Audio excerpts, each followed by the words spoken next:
Hello दोस्तों, मैं हूं आपका होस्ट एंड दोस्त विनोद कुमार कुशवाहा और आप देख रहे हैं सिने टॉकर चैनल। तो आज के इस वीडियो में हम टाइटन सीजन 3 के एपिसोड नंबर 11 की स्टोरी को आपके सामने एक्सप्लेन करने वाले हैं। तो इस एपिसोड की कहानी की शुरुआत जॉनथन क्रेन से होती है और हम देखते हैं कि जॉनथन क्रेन म्यूजिक का मजा लेते हुए अपने आप की काया पलट करने के लिए ब्रूस वेन की चीजों का इस्तेमाल कर रहा है और सूट बूट पहनकर डांस करते हुए उन सारी चीजों को इकट्ठा करता है जिसे उसकी जरूरत है। और हम उसके इस खेल में स्केरक्रो के मास्क के साथ भी देखते हैं और फिर कंप्यूटर को ऑर्डर देकर बैटमैन के द्वारा बनाई गई अपनी फाइल के बारे में जानने लगता है और कंप्यूटर उसे बताता है कि जॉनथन क्रेन दुर्व्यवहार और उपेक्षा के साथ साथ स्केरक्रो की क्रूरता और पागलपन के साथ एक खतरनाक बीमारी है। और अगर हम क्रेन की पिछली जिंदगी के बारे में बात करें तो वो एक साइंटिस्ट, होनहार स्टूडेंट और पूरी तरह से एक बेकार इंसान है। और अगर मैं अपनी ओपिनियन की बात करूं तो गौथम के सबसे खतरनाक क्रिमिनल होने के बावजूद भी जॉनथन क्रेन एक मासूम इंसान है और एक ऐसा आदमी है जो अपनी आवाज के बिना दूसरों के माध्यम से बात करने के लिए बर्बाद है।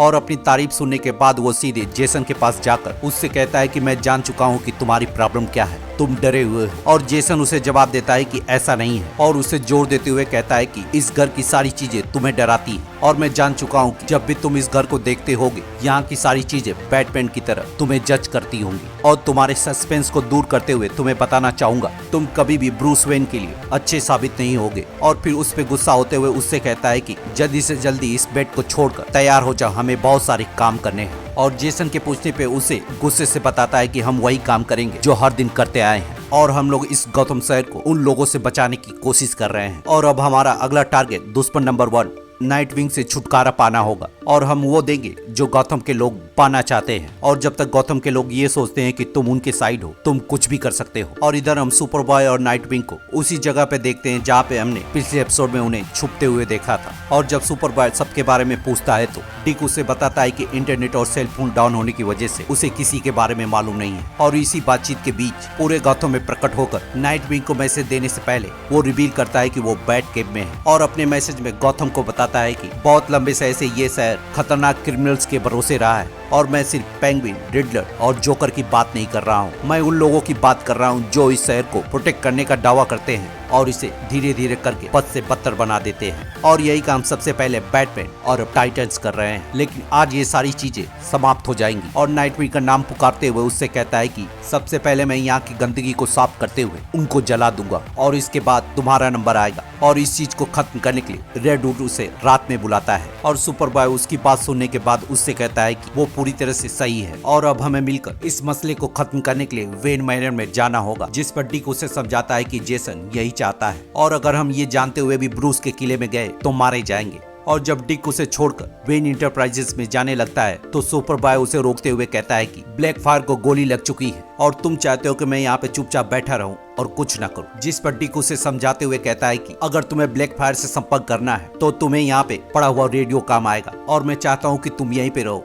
ताकि जब भी हमें वो कॉल करे तो कोई ना कोई उनका जवाब देने के लिए मौजूद रहे। और इधर हम देखते हैं कि टिम ड्रेक की नजर वंडर गर्ल पे जाती है और जब छत पे जाके उसे ढूंढता है तो वंडर गर्ल उससे डराते हुए उसे वेलकम करती है और हालचाल लेने के बाद वो उसे बताता है कि जब वो अपने बेड पे उठा तो कोई भी नहीं था और जब मैंने अपने घाव को देखा तो पूरी तरह से हील हो चुका था। और फिर वो दोनों टाइटन्स को ढूंढने के लिए चाइना टाउन की तरफ रवाना हो जाते हैं। और इधर हम गार लोगन और रेचल को बातचीत करते हुए देखते हैं और वो उसे बताता है कि हम लोग डिक और कोरी को ढूंढने के लिए बाहर नहीं जा सकते हैं क्योंकि पूरा गौतम शहर हमें पानी में जहर मिलाने वाला समझता है। और फिर गार उससे बातचीत करते हुए जेसन के रिसर्च के बारे में उसे बताते हुए लजारेस पिट का सिंबल बनाने के बाद उससे कहता है कि मुझे लगता है कि ये जगह ही सारे फसाद की जड़ है। और फिर रेचल अपने पावर का यूज करते हुए उसके बारे में मालूम करने लगती है और उस जगह के बारे में जानने के बाद उससे कहती है कि मैं जानती हूँ कि ये जगह कहाँ है। और इधर हम कोरी को उसी जगह पे देखते हैं जहाँ पे कोरी को लास्ट बार हमने विजन आने के बाद लास्ट बार भटकते हुए देखा था। और हम देखते हैं कि एक मेडिकल स्टोर में एक औरत अपने बच्चे की दवाई के लिए मेडिकल स्टोर के स्टाफ से लड़ रही होती है और दवाई ना देने की वजह से वो वहाँ से जाने लगती है। और फिर कोरी उसका पीछा करते हुए उसे अपने सपने के बारे में बताकर उसे उसकी बच्चे की दवाई भी देती है। और तभी वहाँ पे एक आदमी आकर उस औरत से अपने बचे हुए पैसे मांगने के लिए उसके ऊपर बंदूक तान देता है और जब कोरी उसे समझाने की कोशिश करती है तो वो उस पे गोली चला देता है और गोली लगने के साथ ही कोरी अपनी ग्रह पे पहुंच जाती है और हम देखते हैं कि कोरिएंडर अपनी माँ की गोद में खेल रही है और उसके पिता के आने पे हमें पता चलता है कि कोरिएंडर का अभी अभी जन्म हुआ है और जब उसके पिता के कहने पे उसकी शक्तियों को चेक किया जाता है तो उसमें कोई भी शक्तियाँ नहीं निकलती, जिसके बाद उसके पिता उसे ऑर्डर देते हुए उसकी बड़ी बहन से पावर निकालकर उसमें डालने को कहते हैं, क्योंकि उनका मानना है कि कोरिएंडर ही इस राजगद्दी पे बैठने के लायक है और अगर कोरिएंडर के पास रेड फायर की शक्ति नहीं होती है तो उसके लोग उसे कभी भी रानी नहीं मानेंगे। और फिर हम देखते हैं कि उसकी बड़ी बहन की शक्तियों को छीनकर उसमें डाल दिया जाता है और इधर हम देखते हैं कि कोरिएंडर की छुपी हुई ताकत वापस आ जाती है और बेहोश होने से पहले कोरिएंडर उस शख्स को मार डालती है। और इधर हम देखते हैं कि जब Dick Grayson Bruce Wayne enterprise में पहुंचकर कंप्यूटर को ऑन करके काम करता है तो जेसन उसे हैक करते हुए उससे कहता है कि मैं पहले से जानता था कि तुम यहाँ पे जरूर आओगे, इसलिए पिछले डोर से घुसने के बजाय मुझसे रात में आके मिलो। और फिर हम देखते हैं कि डिक को एक बड़े फ्रेम के पीछे क्रिप्टोनाइट पाउडर मिलता है और फिर हम देखते हैं कि डिक ग्रेसन सुपरबॉय के पूछने पे उसे बताता है कि उसने अपने प्लान में चेंज किया है और वो जेसन से अकेले ही लड़ने के लिए जा रहा है। और जब डिक ग्रेसन सुपरबॉय को उसके साथ जाने से मना कर देता है तो सुपरबॉय उससे कहता है कि मैं नहीं चाहता कि लेक्स लूथर को तुम पे छोड़ दूं और मैं इसलिए भी तुम्हारे साथ जाना चाहता हूँ क्योंकि मैं तुमसे बड़ा हूँ, तुमसे ताकतवर हूँ और तुमसे तेज भी हूँ और अगर तुम रोकना भी चाहो तो मुझे तुम रोक नहीं पाओगे। जिसके बाद डिक ग्रेसन क्रिप्टॉन पाउडर को निकालकर उसके ऊपर फूंकते हुए उसे बेहोश कर देता है और जब क्रिप्टो इसे देखने के बाद गुस्सा होने लगता है तो वो उसे भी बेहोश कर देता है। और इधर हम देखते हैं कि ट्रॉय और टिम चाइना टाउन में पहुंचकर अपने पिता के घर पे जाते हैं और जब उन्हें पता चलता है कि सारी चीजें डाउन है तो टिम ड्रेक अपने बारे में खुलासा करते हुए बताता है कि वो एक प्रोफेशनल हैकर है और साथ ही साथ सुपर हीरो को खोजने के लिए उसने इस हेडक्वार्टर को बिल्ड किया है। और जब उसके माता पिता इस चीज को जानने के बाद उस पे भड़कने लगते हैं तो ट्रॉय उन्हें समझाते हुए कहती है कि मुझे बस टाइटन्स के लोगों को ढूंढना है और जब मैं उन्हें ढूंढ लूंगी तो आप लोग अपने बेटे के साथ जो चाहे वो कर सकते हैं। और फिर टिम ड्रेक के माँ बाप के जाने के बाद वो लोग टाइटन्स को खोजने में लग जाते हैं। और इधर हम देखते हैं कि जॉनथन क्रेन ने अपने लिए एक पिज्जा ऑर्डर किया है और पिज्जा डिलीवरी बॉय से मिलने के बाद उसे पैसे लेने का बहाना बोलकर वहां से चला जाता है और फिर पीछे से आते हुए उसको मारकर बेहोश कर देता है। और जब उसे बात कर उसको टॉर्चर करने के लिए उसे काटने के लिए जाता है तो वो चाहते हुए भी उसे काट नहीं पाता है, जिसकी वजह से वो अपने आप पे गुस्सा होने लगता है। और जब फिर से हिम्मत बांधकर उसके चेहरे को बर्बाद करने के लिए जाता है तो उसकी अंतरात्मा या फिर स्केयरक्रो उससे कहता है कि तुम अभी भी कमजोर हो। और जॉनथन क्रेन उसकी आवाज सुनकर चौंक जाता है और फिर पिज्जा बॉय से बोलता है कि तुमने ऐसा क्यों कहा। तो पिज्जा बॉय उसे मना करता है और फिर सोचने के बाद उससे बोलता है कि तुम पूरी तरह से मेरी माँ की तरह बात कर रहे हो। और तभी स्केयरक्रो फिर से उसे कहता है कि तुम्हारी माँ तुम्हारे बारे में बिल्कुल सही कहा करती थी। जिसके बाद हम जॉनथन क्रेन को अपने आप से ही लड़ते हुए देखते हैं और इधर हम गार लोगन और रेचल को उस जगह पे पहुंचते हुए देखते हैं। और अंदर पहुंचने के बाद अलमीरा को हटाकर छुपे हुए रास्ते को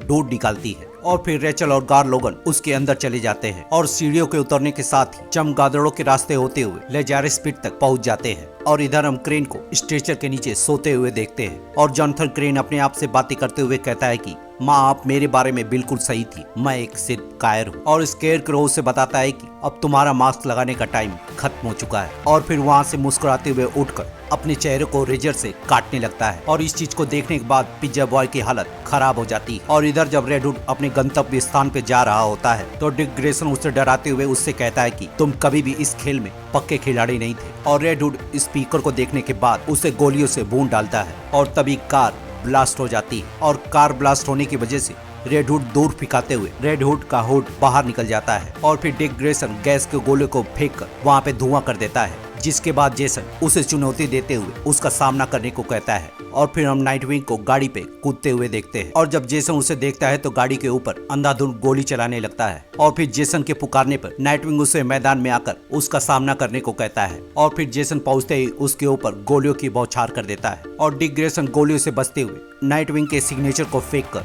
उसके बंदूक को गिरा देता है। और फिर हम देखते हैं कि नाइटविंग उससे लड़ते हुए उसकी हालत खराब करने लगता है और उसे इलेक्ट्रिक शॉक देने के बाद उसे मारकर गिरा देता है। और फिर हम देखते हैं कि बहुत सारे लोग वहाँ पे आकर रेड हुड को उसे अकेला छोड़ने को कहते हैं और फिर हम दोनों भाइयों में हाथापाई होते हुए देखते हैं और नाइटविंग उससे लड़ते हुए जेसन को उठाकर पटक देता है और जब बंदूक को उठाकर उसके ऊपर तानता है तो जेसन उससे कहता है कि बस तुम ये याद रखना कि मैंने तुम्हारे साथ ये किया था। जिस पर नाइटविंग उसे जवाब देता है कि तुमने ये अपनी हालत खुद की है और जेसन उसका जवाब देता है कि ये किस्सा यहीं पे खत्म करो, लेकिन नाइटविंग उसे छोड़ते हुए उसकी बंदूक को फेंक देता है। और फिर हम देखते हैं कि एक लड़का उसके ऊपर बंदूक चला देता है और जब नाइटविंग उस लड़के को बंदूक नीचे रखने को कहता है तो इधर जेसन अपनी बंदूक को लेकर उठ खड़ा होता है और जैसे ही नाइटविंग उसकी तरफ बढ़ता है वो लड़का उसे गोली मारते हुए गले में छेद कर देता है और नाइटविंग अपने गले को पकड़ते हुए नीचे गिर जाता है और वो लड़का उससे कहता है कि ये सब मैंने तुम्हारे लिए किया है। और फिर सब लोग रेड हुड की जय जयकार करते हुए नाइटविंग के ऊपर लात घूसों की बारिश कर देते हैं और फिर जेसन इस चीज को देखने के बाद वहाँ से चला जाता है। और इधर हम देखते हैं कि डिक की वजह से रेचल की पावर एक्सप्लोर हो जाती है। और इधर हम देखते हैं जेसन जब बैट कैब में पहुंचता है तो